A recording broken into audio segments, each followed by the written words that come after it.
ओम श्री गणेशाय नमः। ओम गं गुरुवे नमः। ओम नमः शिवाय। शिवजी सदा सहाय। रुद्र संहिता युद्धखंड अध्याय 42। उमा द्वारा शंभु के नेत्र मूंद लिए जाने पर अंधकार में शंभु के पसीने से अंधकासुर की उत्पत्ति, हिरण्याक्ष की पुत्रार्थ तपस्या और शिव का उसे पुत्र रूप में अंधक को देना, हिरण्याक्ष का त्रिलोकी को जीतकर पृथ्वी को रसातल में ले जाना और वराह रूपधारी विष्णु द्वारा उसका वध। संत कुमार जी कहते हैं, व्यास जी, अब जिस प्रकार अंधकासुर ने परमात्मा शंभु के गणाध्यक्ष पद को प्राप्त किया था, महेश्वर के उस मंगलमय चरित को श्रवण करो। मुनीश्वर, अंधकासुर ने पहले शिवजी के साथ बड़ा घोर संग्राम किया था, परंतु पीछे बारंबार सात्विक भाव के उद्रेक से उसने शंभु को प्रसन्न कर लिया, क्योंकि नाना प्रकार की लीलाएं करने वाले शंभु शरणागत रक्षक तथा परम भक्त वत्सल हैं। उनका महात्म्य परम अद्भुत है। व्यास जी ने पूछा, ऐश्वर्यशाली मुनिवर, वह अंधक कौन था और भूतल पर किस वीर्यवान के कुल में उत्पन्न हुआ था? दैत्यों में प्रधान तथा महामनस्वी उस बलवान अंधक का स्वरूप कैसा था और वह किसका पुत्र था? उसने परम तेजस्वी शंभु की गणाध्यक्षता को कैसे प्राप्त किया? यदि अंधक गणेश्वर हो गया तब तो वह परम धन्यवाद का पात्र है। संत कुमार जी ने कहा, मुने, पूर्व काल की बात है, एक समय भक्तों पर कृपा करने वाले तथा देवताओं के चक्रवर्ती सम्राट भगवान शंकर को विहार करने की इच्छा हुई। तब वे पार्वती और गणों को साथ ले अपने निवासभूत कैलाश पर्वत से चलकर काशीपुरी में आए। वहाँ उन्होंने उस पुरी को अपनी राजधानी बनाया और भैरव नामक वीर को उसका रक्षक नियुक्त किया। फिर पार्वती जी के साथ रहते हुए वे भक्तजनों को सुख देने वाली अनेक प्रकार की लीलाएं करने लगे। एक समय वे उसके वरदान के प्रभाववश अनेकों विराग्रगण्य गणेश्वरों और शिवा के साथ मंदराचल पर गए और वहाँ भी तरह तरह की क्रीड़ाएं करने लगे। एक दिन जब प्रचंड पराक्रमी कपर्दी शिव मंदराचल की पूर्व दिशा में बैठे थे, उसी समय गिरिजा ने नर्म क्रीड़ावश उनके नेत्र बंद कर दिए। इस प्रकार जब पार्वती ने मूंगे, सुवर्ण और कमल की प्रभा वाले अपने कर कमलों से हर के नेत्र बंद कर दिए, तब उनके नेत्रों के मुंद जाने के कारण वहाँ क्षण भर में ही घोर अंधकार फैल गया।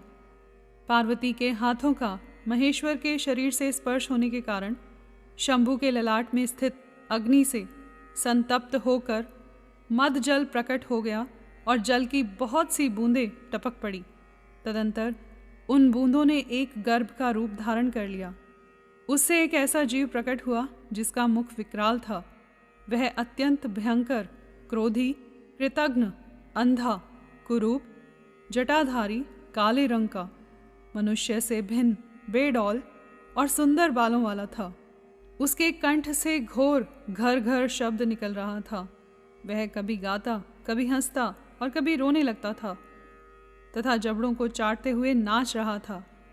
उस अद्भुत दृश्य वाले जीव के प्रकट होने पर शिवजी मुस्कुराकर पार्वती से बोले। श्री महेश्वर ने कहा, प्रिय, मेरे नेत्रों को मूंद कर तुमने ही तो यह कर्म किया है, फिर तुम मुझसे भय क्यों कर रही हो? शंकर जी के उस वचन को सुनकर गौरी हंस पड़ी और उनके नेत्रों पर से उन्होंने अपने हाथ हटा लिए। फिर तो वहाँ प्रकाश छा गया, परंतु उस प्राणी का रूप भयंकर ही बना रहा और अंधकार से उत्पन्न होने के कारण उसके नेत्र भी अंधे थे। तब वैसे प्राणी को प्रकट हुआ देखकर गौरी ने महेश्वर से पूछा।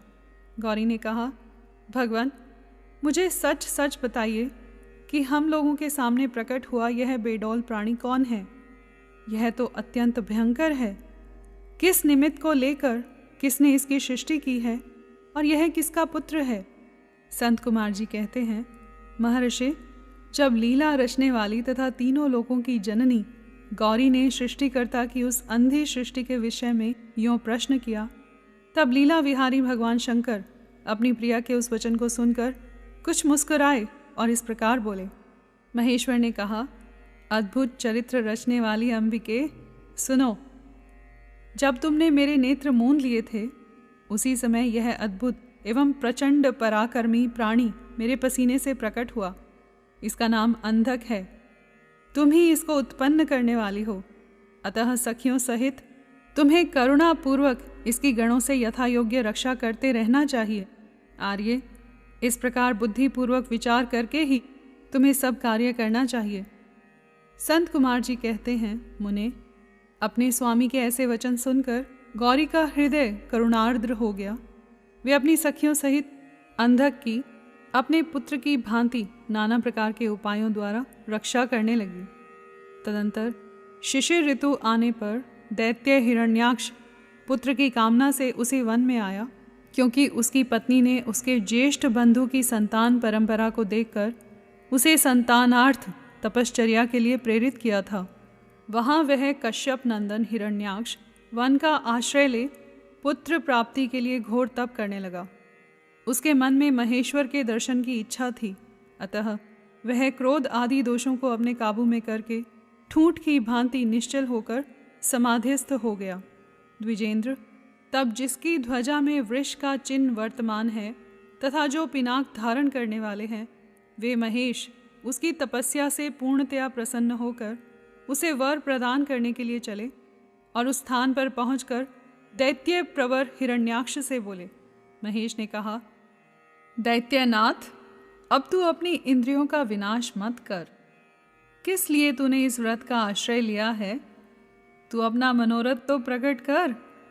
मैं वरदाता शंकर हूँ, अतः तेरी जो अभिलाषा होगी वह सब मैं तुझे प्रदान करूँगा।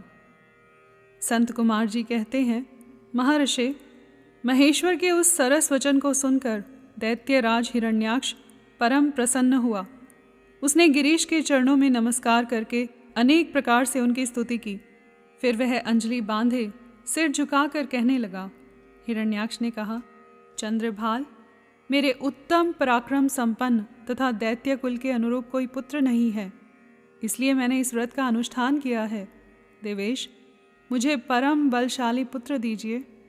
संत कुमार जी कहते हैं, मुने, दैत्यराज के उस वचन को सुनकर कृपालु शंकर प्रसन्न हो गए और उससे बोले, दैत्याधिप, तेरे भाग्य में तेरे वीर्य से उत्पन्न होने वाला पुत्र तो नहीं लिखा है, किंतु मैं तुझे एक पुत्र देता हूँ।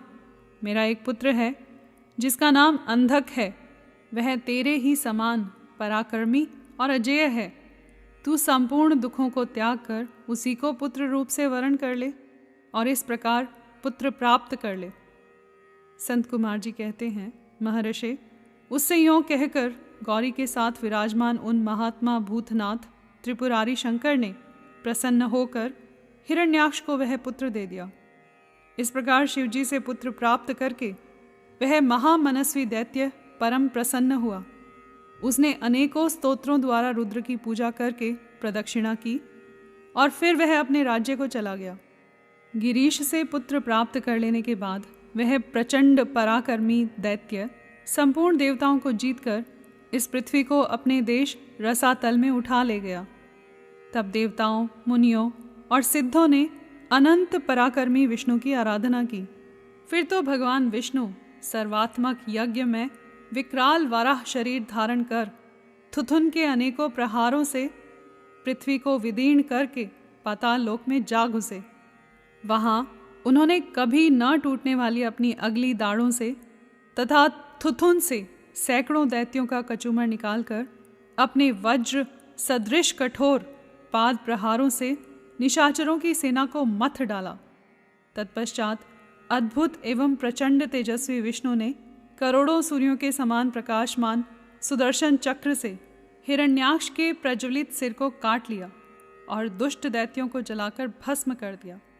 यह देखकर देवराज इंद्र को बड़ी प्रसन्नता हुई। उन्होंने उस असुर राज्य पर अंधक को अभिषिक्त कर दिया। फिर महात्मा इंद्र विष्णु को अपनी दाढ़ों द्वारा पाताल लोक से पृथ्वी को लाते हुए देखकर परम प्रसन्न हुए और अपने स्थान पर आकर पूर्ववत स्वर्ग और भूतल की रक्षा करने लगे। इधर वाराह रूप धारण करके उत्तम कार्य करने वाले उग्र रूपधारी श्रीहरि प्रसन्नचित हुए समस्त देवों, मुनियों और पद्म योनि ब्रह्मा द्वारा प्रशंसित होकर अपने लोक को चले गए। इस प्रकार वाराह रूपधारी विष्णु द्वारा असुर राज हिरण्याक्ष के मारे जाने पर समस्त देव, मुनि तथा अन्यान्य सभी जीव सुखी हो गए। यहाँ पर अध्याय 42 संपूर्ण हुआ। कर्पूर गौरम करुणावतारम संसार सारम भुजगेंद्रहारम सदा वसंतम हृदयारविंदे भवम भवानी सहितम नमामि।